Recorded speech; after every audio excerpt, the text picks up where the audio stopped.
ஆளுநர் பதவியை ராஜினாமா செய்ததன் காரணம் குறித்து இன்று பத்திரிகையாளர்களிடம் தமிழிசை சவுந்தரராஜன் தெரிவித்துள்ளார். அப்போது தமிழ்நாடு பாஜக தலைவராக மீண்டும் வருவீர்களா என்ற கேள்விக்கு ருசிகரமாக பதிலளித்துள்ளார். கிடக்கை மக்களுக்கு நேரடி பணியாற்றுவது. நான் மக்கள் ஆளுநராகத்தான் 2 மாநிலத்திலும் இருந்தேன். ஆக தீவிரமான மக்கள் பணி ஆற்றுவதற்காக என் விருப்பத்தின் பேரில் நான் ராஜினாமா செய்திருக்கிறேன்.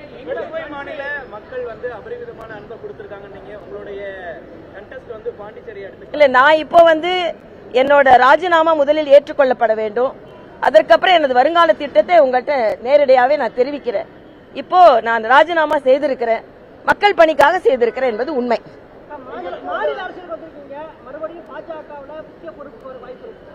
இல்ல, நான் அதான் சொல்றேன், என்னோட ராஜினாமா ஏற்றுக்கொள்ளப்படட்டும். என்னோட வருங்கால திட்டம் பற்றி உங்களை மறுபடியும் கூப்பிட்டு மிக தெளிவாகவே சொல்கிறேன்.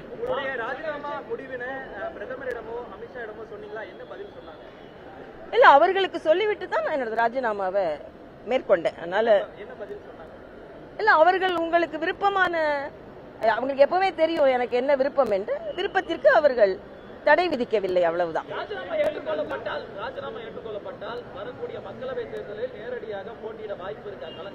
ராஜினாமா ஏற்றுக்கொள்ளப்பட்டால் உங்களுக்கு கூப்பிட்டு பதில் சொல்கிறேன்.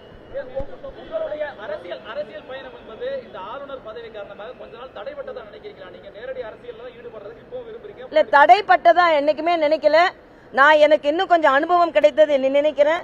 இந்த 4.5 ஆண்டுகள்ல 4 முதலமைச்சர்களை சந்தித்திருக்கிறேன், 2 தேர்தல்களை சந்தித்திருக்கிறேன், ஒரு கவர்னர் ரூலை சந்தித்திருக்கிறேன். புதுச்சேரியில 3 மாதங்கள் முழுமையான கவர்னர் ரூல். அப்ப சிறப்பாக செயல்பட்டேன் என்பதை எல்லோரும் அறிவார்கள். முதலில் அன்னைக்கு பெட்ரோல் டீசல் விலையை குறைச்சது புதுச்சேரி தான். அதே மாதிரி கரோனாவை மிக சிறப்பாக கையாண்டார்கள் என்ற பாராட்டையும் நான் பெற்றேன். அதனால 4 முதலமைச்சர்களை அனுபவித்த அவர்களோடு பழகிய அனுபவம், தேர்தலை நான் இருந்த 2 இடங்களிலுமே தேர்தல் வந்தது, தேர்தலை சந்தித்த அனுபவம், எல்லா அரசியல்வாதிகளும் வேறுபட்ட கட்சியை சார்ந்த மாறுபட்ட கட்சியை சார்ந்த அரசியல்வாதிகள், அதே நேரத்தில் என்னுடன் சகோதரியாக பழகிய அத்தனை அரசியல்வாதிகளை சந்தித்த அனுபவம். அதனால் இந்த அனுபவம் இன்னும் அதிகமாகி இருக்கிறது என்று நான் சொல்றேன்.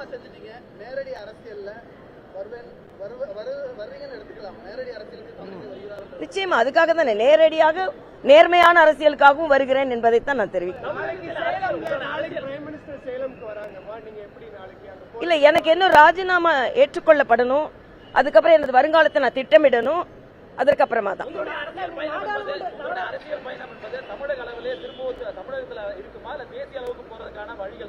இல்ல, அதெல்லாம் என் கையில இல்ல, பார்க்கலாம்.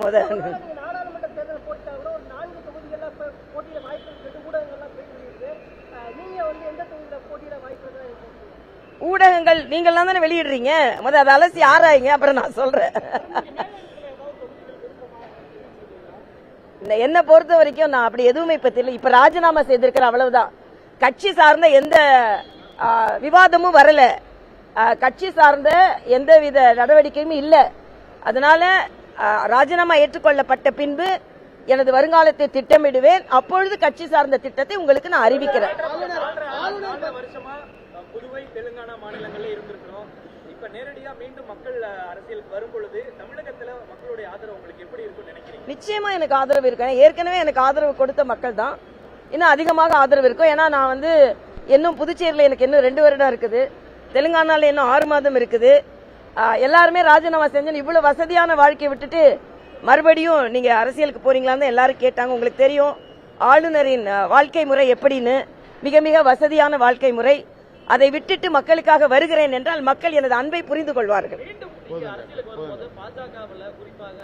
நான் என்னோட வருங்கால திட்டத்தை உங்களை கூப்பிட்டு, எனக்கு மிகவும் பிடித்தமானவர்கள் நமது பத்திரிகை சகோதரர்கள், இவ்வளவு பேர் வந்திருக்கிறீர்கள், உங்கள் அனைவருக்குமே எனது வாழ்த்துக்கள்.